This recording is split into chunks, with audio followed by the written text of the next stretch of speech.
आज संपूर्ण पृथ्वी पर सब कुछ तो है, पर मनुष्य का जीवन कोई संभव दिखाई नहीं दे रहा है, क्योंकि जो संदेश भगवान गोवर्धन पूजा के द्वारा देना चाहते हैं वो संदेश हमने लिया ही नहीं, हमने स्वीकार ही नहीं किया। प्रकृति का संरक्षण ही वास्तविक गोवर्धन पूजा है। हम तो कहते हैं 56 वो कोई नालेज लगा सको जीवन में, कोई बात नहीं, 56 पेड़ लगा लेना, भगवान गिरिराज जी तुम्हारे घर जहां तुम हो वहीं पर तुम प्रसन्न हो जाएंगे। घर में एक गोवंश बांध लेना, गो पूजन गो सेवा कर लेना, और जीवन में 56 भोग ना लगा पाओ तो 56 पेड़ ही लगा लेना। और आज का ऐसा पवित्र दिन है भैया, इस दिन की तो महिमा क्या कहें।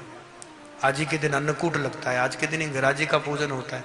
अच्छी बात है, खूब पूजा करो, खूब सेवा करो, यहाँ तो लिखा है, पर आज सबसे जरूरी है कि हम अपने पहाड़ पर्वतों की रक्षा करें। हम गोवर्धन के रूप में हम हिमालय की रक्षा करें, हम वन संपदा की रक्षा करें, उसी से हमारी प्रकृति से हमारा जीवन चलने वाला यहाँ पर वर्तमान में है।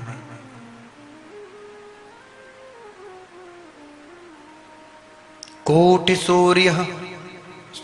सूर्य प्रभम, जब ब्रज डूबने लग गया तो भगवान ने दो को बुलाया। एक तो बाढ़ का पानी, चारों तरफ का पानी ब्रज में ना घुसे, बाहर का पानी, तो एक तो भगवान ने सुदर्शनम तथा शेषम मनसाज्ञाम चकार च, मन से दोनों को आज्ञा दे दी, और आज्ञा देकर के कहा कि शेषनाग से कहा कि तुम ब्रज को घेर लो, ताकि बाहर का पानी अंदर ना आए। ऊपर तो गोवर्धन गिरिराज जी को धारण करके ठाकुर जी खड़े ही हैं, और ऊपर के पानी से पूरे ब्रज में प्रलय ना हो, तो सुदर्शन को आज्ञा, सुदर्शनम तथा शेषम मनसा आज्ञा चकार स, मन से आज्ञा दे दी, तो शेषनाग ने तो पूरे ब्रज मंडल को घेर लिया और सुदर्शन ने ऊपर ही पानी सोख दिया। कोटि सूर्य प्रभम, ये जो चक्रम सुदर्शनम, ये जो चक्र सुदर्शन है, गिरते जल की धाराओं को पीने लग गया। जैसे अगस्त मुनि समुद्र को पी गए थे। शेषनाग पर्वत के चारों तरफ से गोलाकार स्थित होकर के जल प्रवाह को रोक दिया, जैसे तटभूमि समुद्र के जल को रोकती है। और गोवर्धनधारी श्री हरि 1 सप्ताह तक सुस्थिर भाव से खड़े रहे। समस्त गोप चकोरों के बातें कृष्णचंद्र को नहीं, जैसे चकोर चंद्रमा को निहारते हैं, ऐसे ही संपूर्ण ब्रजमंडल गाय सब, महाराज जी जैसे चकोर निरंतर चंद्रमा को देखता है ना, पूर्णिमा के चंद्र को, ऐसे ही आज समस्त ब्रजवासी कृष्ण चंद्र को देख रहे हैं, ऐसे जैसे एक चकोर चंद्रमा को निहारता है। सप्ताहम सुस्थिरोस तथो गोवर्धन धरो हरि श्री कृष्ण चंद्रम पशयंती चकोरा इव ते स्थितः, जैसे चकोर चंद्रमा को निहारता है, ऐसे संपूर्ण ब्रजमंडल आज 7 दिन तक कृष्ण को निहार रहे। और तो कुछ है नहीं काम। 7 दिनों तक 7 वर्ष के प्रभु ने 7 कोस के गोवर्धन गिरिराज जी को धारण किया। तब इन्होंने मतवाले ऐरावत को बुलाया और कहा कि नष्ट कर दो ब्रज को, पर भगवान ने सबको स्तब्ध कर दिया। स्वयं इंद्र युद्ध करने तक आया, सबको स्तब्ध कर दिया। अंत में जब इंद्र को समझ में आया 7 दिन के बाद, 7 दिन तक तो अहंकार में रहा, अभिमान में कि मैं ही देवता हूं, मैं ही सर्वस्व हूं, पर भगवान ने यह कह दिया कि तू बरसात तू नहीं करता, महेंद्र किम करिष्यति। सूर्य के विज्ञान से, ये भागवत ज्ञान विज्ञान से भरा हुआ है, सूर्य के विज्ञान से बादल के रूप में जल ऊपर जाता है, पहाड़ पर्वतों और वृक्षों से टकरा करके फिर ये बरसात करता है। तो महेंद्र की इसमें इंद्र क्या करेगा बरसात आदि में, तेरा कोई लेना देना नहीं। ये भगवान ने प्रकृति का संपूर्ण विज्ञान समझा करके प्रकृति का पूजन करवाया, वन जंगल लगाने के लिए प्रेरित किया, वन संपदा को बचाने के लिए प्रेरित किया, पहाड़ पर्वतों की रक्षा करने के लिए संपूर्ण ब्रजमंडल को गोवर्धन पूजा करके प्रेरित किया। पर आज दुर्भाग्य यह है कि हमारा ध्यान ना तो वनों की तरफ है, ना पर्वतों की तरफ है, ना ही हमें हमारा ध्यान वर्तमान में जीवन की तरफ है। अंत में जब नारद कहते हैं, जब इंद्र का गर्व गल गया, अथा देवगणा सार्थ शक्रस तत्र समागता, जब इसका अभिमान समाप्त हो गया, गतमानो गिरो कृष्ण रहसी प्रणाम तब जाकर इसने भगवान कृष्ण को प्रणाम इंद्र ने किया। इंद्रवाच, बहुत प्यारी स्तुति है, और इंद्र ने भगवान की स्तुति करते हुए गोवर्धन गिरिराज जी को प्रणाम करते हुए इतनी सुंदर स्तुति। अच्छा, जब ये साजन की बरसात बंद हुई तो भागवत में लिखा है, भगवान अपि तम शैलम स्वस्थाने पूर्वता प्रभु पश्यताम सर्वभूतानाम स्थाप्य मास लीलया। 7 दिन रात्रि पर्यंत 7 कोस के गोवर्धन गिरिराज को धारण करने के बाद जब बरसात बंद हुई, इंद्र क्षमा प्रार्थना करने आया तो महाराज जी इन्होंने गिरिराज जी को जैसे उठाया था ना, ऐसे ही पुनः धरती पर स्थापित किया। भगवान अपि तम शैलम स्वस्थाने पूर्वता प्रभो पश्यताम सर्वभूतानाम स्थाप्य मास लीलया। पुनः गोवर्धन को यथास्थान स्थापित करने की लीला भगवान ने संपन्न करी। तब इंद्र ने आकर के वहां 10 श्लोक में स्तुति करी है।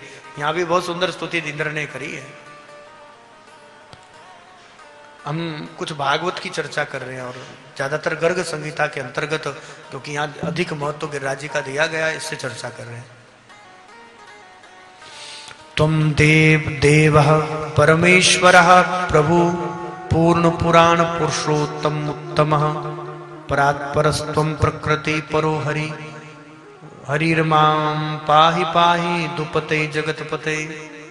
आप देवताओं के भी देवता है, सर्व समर्थवान हो, आप पूर्ण परमेश्वर हो, पूर्ण पुरुष हो, पुरुषों में परम उत्तर हो, प्रकृति से परे परात्पर श्री हरि हो, स्वर्ग के स्वामी जगतपति आप हो। मेरी रक्षा कीजिए, मेरी रक्षा कीजिए। धर्म गौ वेदों की रक्षा करने के लिए 10 अवतार धारण करने वाले हे भगवान, इस समय आप परिपूर्णतम देवता कंसादि दैत्य राज्य का विनाश करने के लिए अवतरण हुए हैं। और आपकी माया से मोहित होने के कारण, माया से हमारी चित्तवृत्ति मोहित हो गई, मद में उन्मत्त हो गया और अवहेलना का पात्र बना। मैं आपका अपराधी इंद्र हूं। हे दुतपते, जैसे पिता पुत्र के अपराध को क्षमा करते हैं, वैसे आप मेरे अपराध को भी क्षमा करें। हे जगन निवास, मुझ पर प्रसन्न हो। हे गोवर्धन को उठाने वाले गोविंद को मैं नमस्कार करता हूँ। गोकुल निवासी गोपाल को नमस्कार करता हूँ। गोलोकपति गोपीजन के व्रता को, गिरिराज जी के उद्धारता को नमस्कार करता हूँ। करुणा की निधि तथा जगत के विधाता, विश्व मंगलकारी तथा जगत के निवास स्थान आप परमात्मा को प्रणाम करता हूँ। जो विश्व मोहन तथा करुणों कामदेव के मन को मत देने वाले हैं, उन विश्व भानु नंदनी श्री किशोरी राधा रानी के स्वामी नंदराज कुल के दीपक परिपूर्णतम भगवान कृष्ण को मैं नमस्कार करता हूँ। असंख्य ब्रह्मांडों के पति, गोलोकधाम के अधिपति, बलराम के साथ रहने वाले साक्षात भगवान कृष्ण को मैं बार बार प्रणाम करता हूँ, बार बार नमस्कार करता हूँ। इंद्र की स्तुति है गर्ग संहिता के अनुसार। ओम नमो गोवर्धन उदाहरणाय गोविंदाय गोकुल निवासाय गोपालाय गोपालपतै गोपीजन भर्तरे गिरि गजोद्धार करुणानिधि जगन मंगलाय जगन निवासाय जगन मोहनाय कोटि मन मत मथाय वृषभानु सुतबराय सुताबराय श्री नंदराज कुल प्रदीपताय श्री कृष्णाय परिपूर्णताम तमाय तुम असंख्य ब्रह्मांड अधिपतये गोलोक धाम क्षणाधिपतये सबलाय नमस्ते नमस्ते नमस्ते नमस्ते। बार बार भगवान का नाम लेकर प्रणाम कर रहा है। प्रभु आपको मेरा नमस्कार हो, आपको मेरा प्रणाम हो। पुत्र पिता जैसे पुत्र को क्षमा करते हैं, ऐसे हम सब आपकी पुत्र ही है। इसलिए क्षीर सागर से उत्पन्न सुरमई गोवर्धन पर्वत पर आकर के दुग्ध की धारा गोपेश्वर कृष्ण का स्नान करवाने लग गए। देवराज इंद्र ने प्रणाम किया, सुरभि गाय से भगवान का अभिषेक हुआ।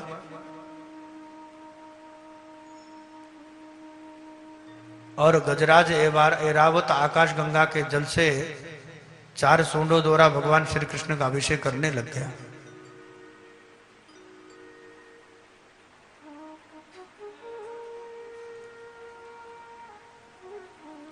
उस पर्वत पर भगवान श्री कृष्ण का चिन्ह आज भी दृष्टिगोचर है।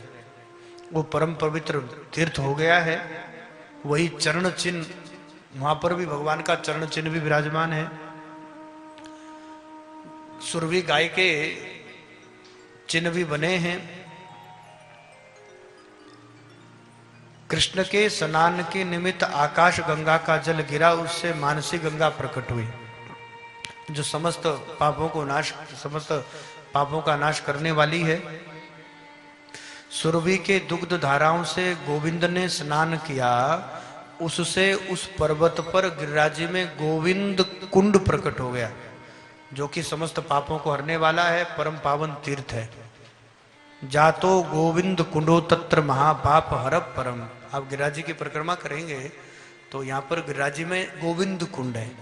ये गोविंद कुंड तब प्रकट हुआ जब भगवान का इंद्र ने अभिषेक करवाया और भगवान के श्रीअंग से प्रकट होने वाला जो जल है, उस जल से जो कुंड प्रकट हुआ, उसी कुंड को गोविंद कुंड, क्योंकि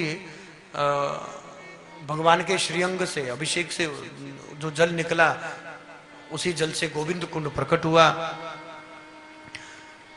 कभी कभी उस तीर्थ के जल में दुग्ध सा स्वाद प्रकट होता है और उसमें स्नान करने वाला मनुष्य साक्षात गोविंद धाम को चला जाता है। कदाचिद अस्मिन दुग्धस्य स्वाद्वित्वम प्रतिपद्धते तत्र स्नानत्वा नरः साक्षात गोविंदम पदपा। तो कोई भैया यहाँ स्नान, गोविंद कुंड में स्नान करने वाला अंत में गोविंद पद को ही प्राप्त होता है। इस प्रकार वहां श्री हरि की परिक्रमा करके उन्हें प्रणाम पूर्वक पूजा अर्पित करके पश्चात समस्त देवताओं में जय जयकार करते हुए पुष्प वृष्टि होने लग गई। अंत में इन्होंने, नारद जी कहते हैं कि जो श्री कृष्ण की इस कथा को सुनता है वो 10 अश्वमेघ यज्ञ के बराबर, यज्ञ के अभिभृत स्नान से अधिक पुण्यों का फल पाता है। फिर वो परम विधाता परमेश्वर श्री कृष्ण के परम पद को जाता है। केवल इस वृत्तांत को भी ध्यानपूर्वक सुने तो 10 अश्वमेघ यज्ञ का पुण्य उसको सहज प्राप्त हो जाता है।